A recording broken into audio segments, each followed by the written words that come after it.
The war was over. The greatest empire on earth had fallen. The Achaemenid Empire, a power that had ruled for generations, commanding vast lands, immense wealth, and armies beyond counting, was gone. Its king, Darius III, had been defeated. Its system had collapsed. Its resistance had ended. By every definition of war, this was victory. Complete. Absolute. Final. And standing at the center of it all was one man, Alexander. He had done what no one before him had ever achieved. He had conquered the unconquerable, destroyed the unstoppable, ended the greatest war of his time. So why didn't he stop? Why did the campaigns continue? Why did the war go on when there was no empire left to fight? Because this was not the end. This was where everything changed. After the fall of the Achaemenid Empire, Alexander stood at the peak of power, higher than any conqueror before him. He was no longer just a general leading an army. He was now the ruler of a vast and complex empire that stretched across regions, cultures, and peoples who had once answered to Persian authority. Cities that had resisted now submitted.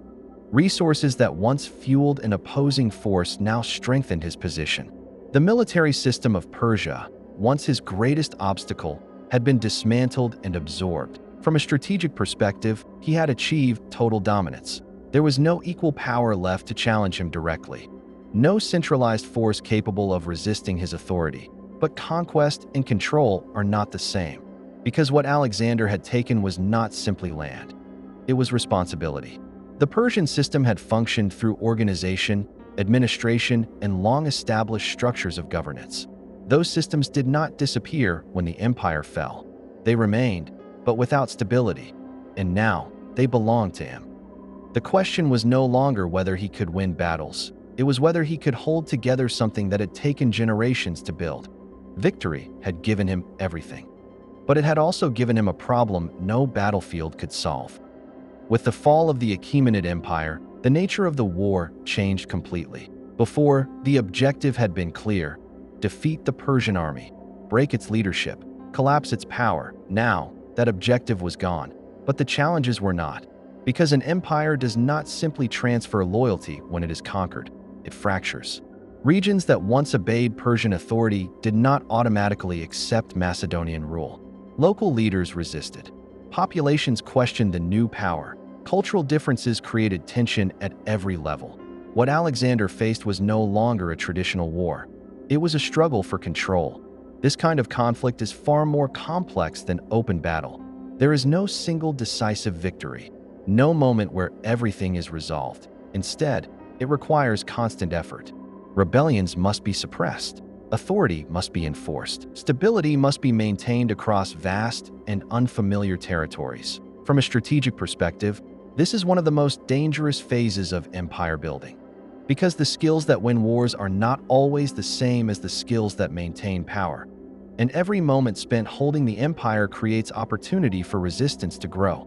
Alexander had defeated Persia, but now he faced something more difficult: keeping it.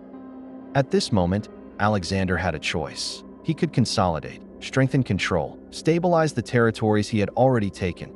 In the campaigns, return as a conqueror who had achieved everything. But he did not choose that path.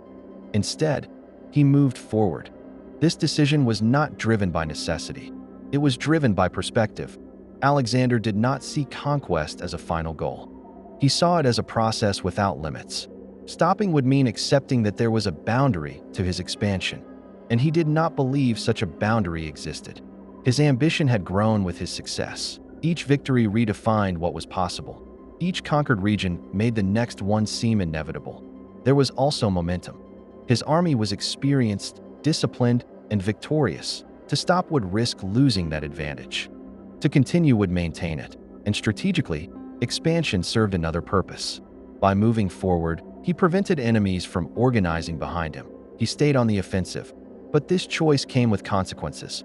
Because expansion without a defined endpoint creates pressure without relief. It transforms victory into continuation, and war into something that no longer has a clear conclusion. After Persia, Alexander no longer faced a single enemy. He entered a world of fragmented resistance and unknown challenges. Before, the structure of the Achaemenid Empire had provided a clear target: defeat the center, and the system collapses. Now, There was no center, only regions, only scattered opposition, only new frontiers. This changed everything. Instead of large, decisive battles, conflict became continuous, multiple engagements, multiple threats, each requiring attention, each draining time, energy, and resources. Geography also became a factor. The further Alexander advanced, the more unfamiliar the terrain became. Mountains, rivers, vast distances, supply lines stretched, communication slowed. Every campaign became more difficult to sustain. And perhaps most dangerous of all, there was no clear end. Each victory opened another path forward, another region to conquer, another challenge to overcome. From a war intelligence perspective, this is where expansion becomes risk, because without a defined objective, war loses its boundaries. It becomes a cycle, one that continues not because it must, but because it can, and that is far more dangerous. Even at the height of success, the first signs of strain began to appear. They were not immediate, they were gradual, but they were unavoidable. Alexander's army had been campaigning for years. Victory did not erase exhaustion. It intensified it, because each success brought a new expectation. Continue. The distance from home grew greater with every step east. Macedonia became further away. Familiarity disappeared. Uncertainty increased. This created psychological pressure. Soldiers who had once followed with confidence began to feel the weight of endless war. Fatigue turned into doubt, and doubt, over time, becomes resistance. At the same time, the demands on Alexander increased. He was no longer just leading an army. He was managing an expanding empire, making decisions that affected regions he could not always see, balancing conquest with control. These pressures did not immediately break the system, but they weakened it. They created cracks, and history shows that collapse rarely begins at the moment of defeat. It begins at the moment of greatest expansion. The fall of the Achaemenid Empire should have ended the war. Instead, it transformed it. Alexander did not stop. He moved forward into new lands, new conflicts, and a future that had no clear end.